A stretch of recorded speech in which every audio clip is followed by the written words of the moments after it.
મિત્રો, પતિ પત્ની વચ્ચે છૂટાછેડા શા માટે થાય છે? જાણો શું કહે છે આચાર્ય ચાણક્ય. દાંપત્ય જીવનને ખુશ રાખવા માટે ચાણક્યએ ચાણક્ય નીતિમાં ખાસ વાતોનો ઉલ્લેખ કર્યો છે, જેમાં પતિ પત્ની વચ્ચે છૂટાછેડા શા માટે થાય એ અંગે પણ જણાવવામાં આવ્યું છે. તો ચાલો જાણીએ. ચાણક્યની નીતિ દેશ જ નહીં દુનિયામાં પણ પ્રસિદ્ધ છે. ચાણક્ય નીતિને જેણે પણ પોતાના જીવનમાં ઉતારી, એમણે ક્યારે પોતાના જીવનમાં પહતાવવું પડ્યું નથી. ચાણક્યની નીતિ મનુષ્યના જીવનના વિવિધ પાસાઓ પર છે.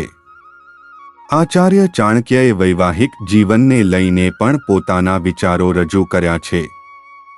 ચાણક્યએ નીતિ શાસ્ત્રમાં જણાવ્યું છે કે એ કયા કારણો છે જેના કારણે પતિ પત્ની વચ્ચે છૂટાછેડાની સ્થિતિ ઉત્પન્ન થાય છે.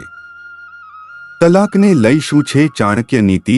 ચાણક્ય અનુસાર જ્યાં પતિ પત્ની એકબીજાને દગો આપે છે, પતિ અથવા પત્નીમાંથી કોઈ પણ બાહરી સંપર્ક નેગેટિવ સેન્સમાં બનાવે છે, તો એવામાં દાંપત્ય જીવનમાં એકબીજા સાથે સંવાદ થઈ શકતો નથી. એવી સ્થિતિમાં તલાકની સ્થિતિ ઉત્પન્ન થાય છે. ચાણક્ય કહે છે કે જે મહિલા પોતાના પતિને નિયંત્રણમાં નથી રાખતી, જાણતા હોવા છતાં કે પતિના બીજા સાથે સંબંધ છે, તો એવામાં વૈવાહિક જીવનમાં તકરાર આવવી નિશ્ચિત છે. આ સ્થિતિ પુરુષ માટે પણ બરાબર છે.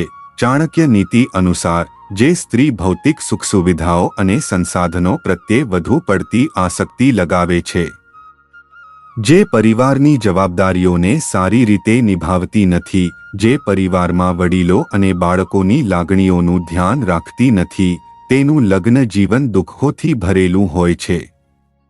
આવી પરિસ્થિતિ છૂટાછેડા તરફ દોરી શકે છે. લગ્નને લઈને ચાણક્યની સલાહ: દરેક પુરુષ ઈચ્છે છે કે એક સુંદર પત્ની હોય. જો કે લગ્નને લઈને ચાણક્યની સલાહ છે કે પુરુષે એવી છોકરી સાથે લગ્ન ન કરવા જોઈએ જેનું કુળ સારું ન હોય. આવી સ્થિતિમાં દરેક અપ્રેણિત પુરુષે લગ્ન પહેલા ચાણક્યની આ સલાહને ધ્યાનમાં લેવી જોઈએ.